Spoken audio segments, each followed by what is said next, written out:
Good morning, student. Same chapter, history portion, but one thing is wrong. जितने भी videos आपके पास आ रहे हैं उसमें चैप्टर 3 लिखा हुआ है, बट वो मिस्टेक्स हैं, कोई बात नहीं. लेकिन चैप्टर 4 है, उस नंबर से कोई कुछ नहीं होता बेटा. जब भी मैं वीडियोस में आपको चैप्टर नेम के साथ ही स्टार्ट करती हूँ. Okay, then chapter number 4, the Mughal empire,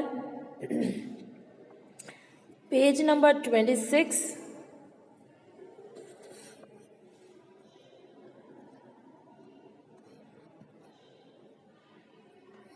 page number 26 and the topic is Zabt and Zamindar.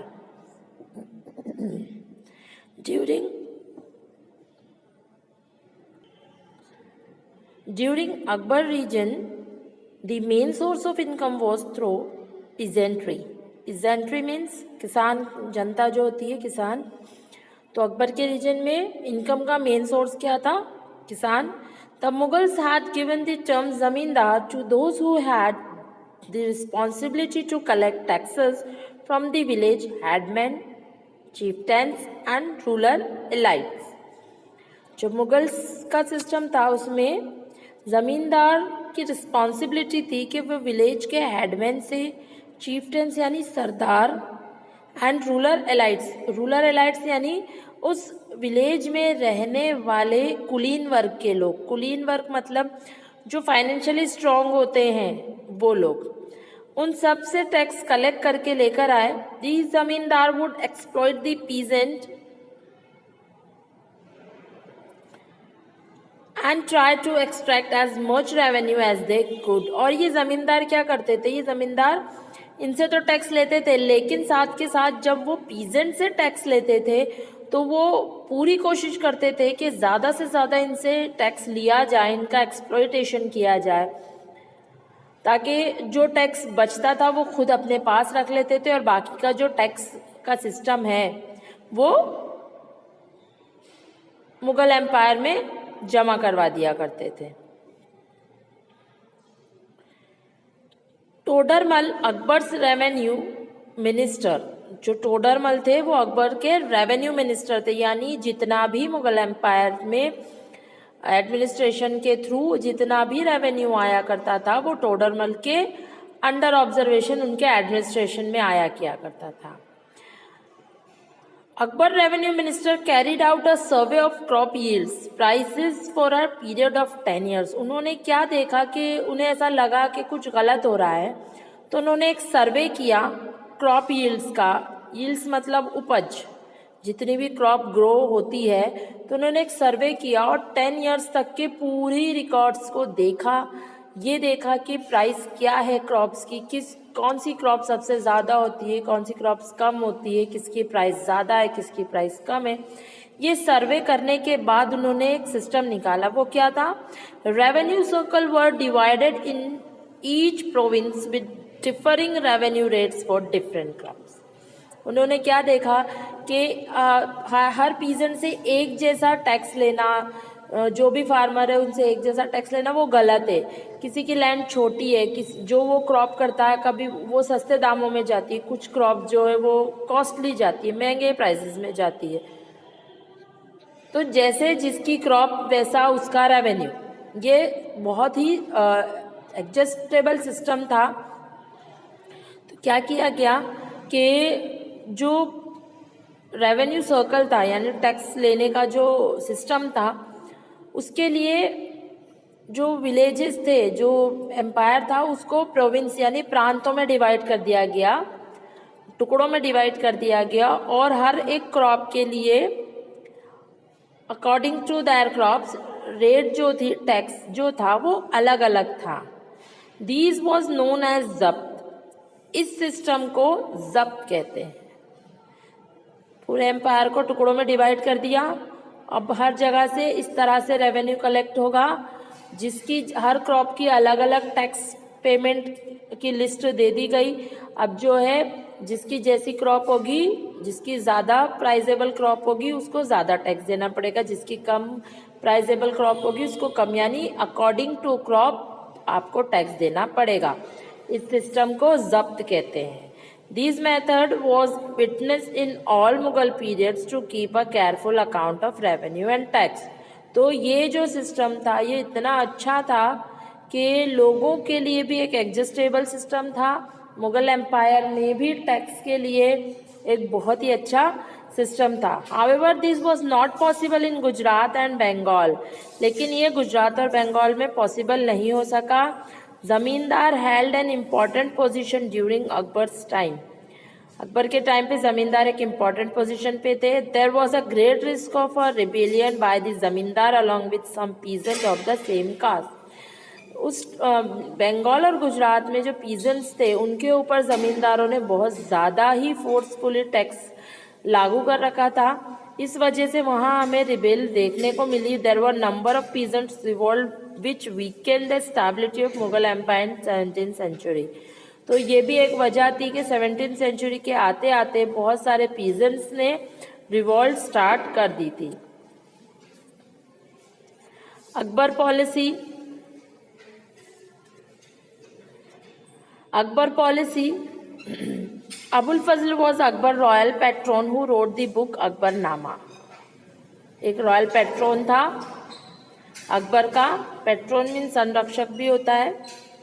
तो जिसने बुक लिखी थी अकबरनामा, इसने बहुत सारी बुक लिखी थी अकबर के लिए। उनमें से जो फेमस बुक्स थी, एक तो थी अकबरनामा, एक थी Ain-i Akbari. It consist of 3 volumes, यानी जो अकबरनामा अबुल फजल ने लिखा था वो 3 वॉल्यूम में यानी 3 बुक में डिवाइड है। It last book is known as Ain Akbari. इसका जो लास्ट वॉल्यूम है यानी लास्ट प्रिंट आउट है वो आयनाए अकबरी के नाम से है। It contains detailed description of the administration laid down by Akbar. इस बुक में अकबर का जितना भी एडमिनिस्ट्रेशन है, उसका जितना भी वर्क करने का, उसका जितनी पॉलिसीज़ हैं, वो किस तरह एडमिनिस्ट्रेशन करता था, इतने बड़े एम्पायर को संभालने का जो तरीका है, जो सिस्टम है, वो सारा इस बुक में लिखा हुआ है। According to Abul Fazl the empire was divided into provinces known as subas. हमने देखा था कि प्रोविंस में डिवाइड कर दिया गया था। तो उस प्रोविंस को क्या कहते थे? उन प्रोविंसेस को सूबे कहते थे, सूबास, सूबा। ये इतने बड़े एम्पायर को डिवाइड कर दिया प्रोविंस में, और हर प्रोविंस का नाम क्या रख दिया? सूबा। सूबे में डिवाइड कर दिया पूरे एम्पायर को। The subas were govern by the subedar who carried out both political and military function.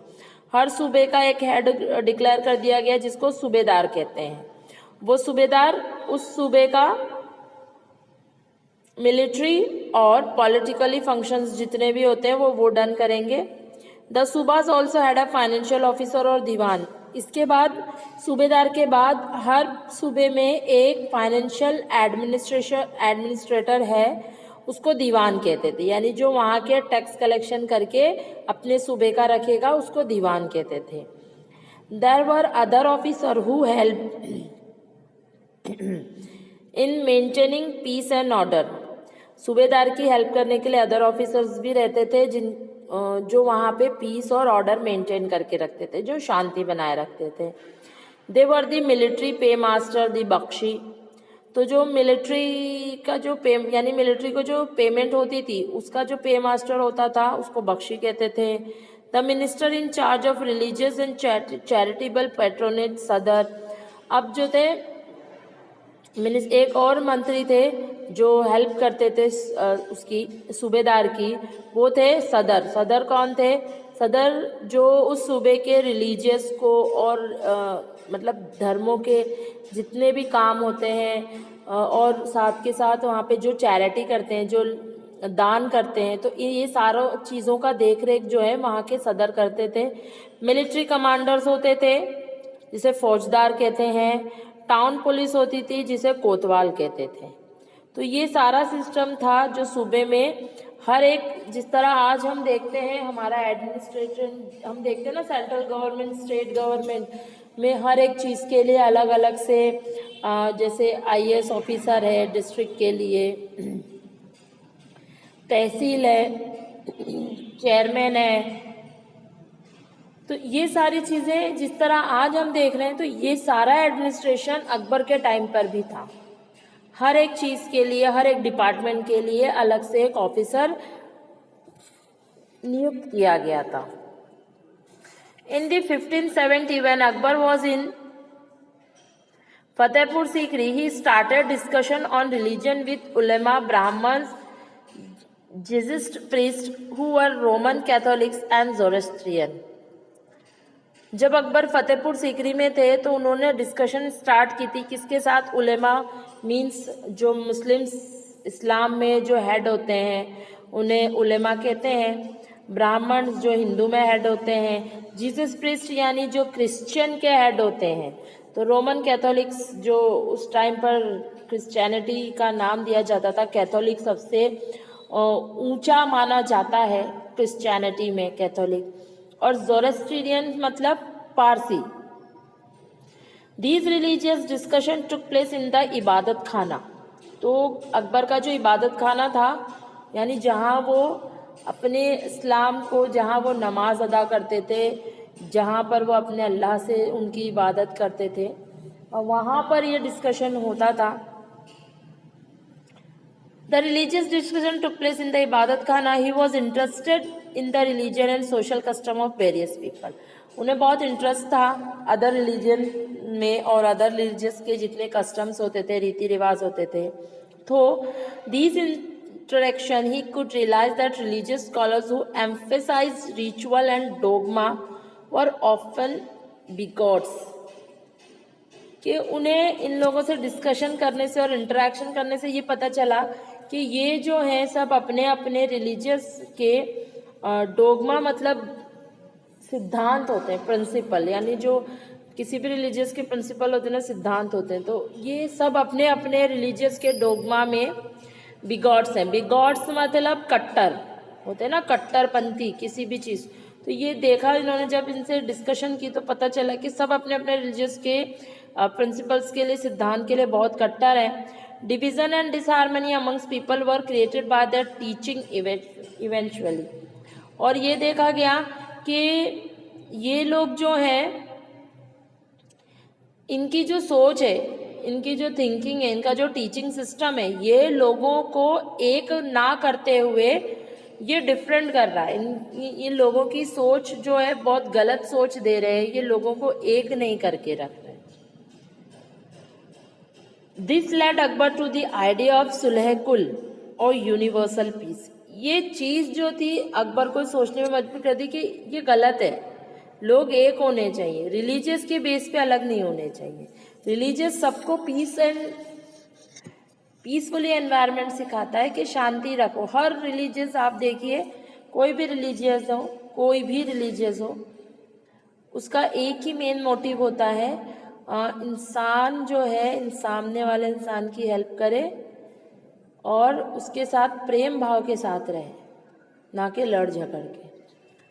तो यही वजह थी कि उसने देखा, अकबर ने ये फील किया कि ये जितने भी स्कॉलर्स हैं रिलीजियस बिलीफ पे, ये गलत एनवायरनमेंट क्रिएट कर रहे हैं। तो एक नया सिस्टम बनना चाहिए, जो सिस्टम को नाम दिया गया सुलह कुल।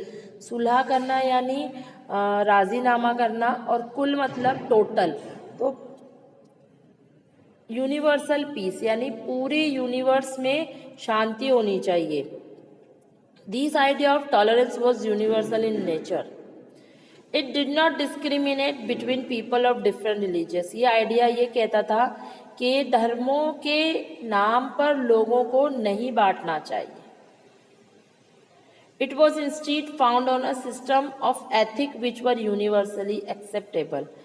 इसके बजाय ऐसा सिस्टम ढूंढना चाहिए कि जो पूरे यूनिवर्स में है, जो पूरे दुनिया में लोग हैं, उनके विचार ऐसे हो जाएं कि वो एक दूसरे को समझने लग जाएं।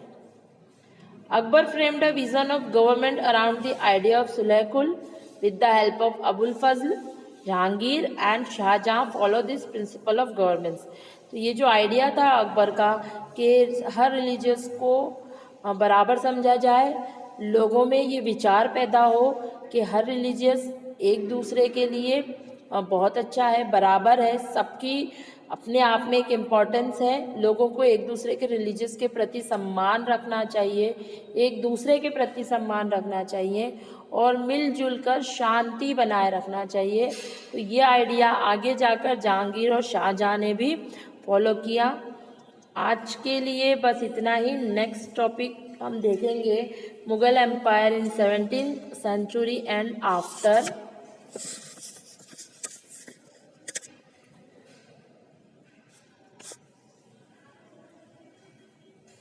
Thank you.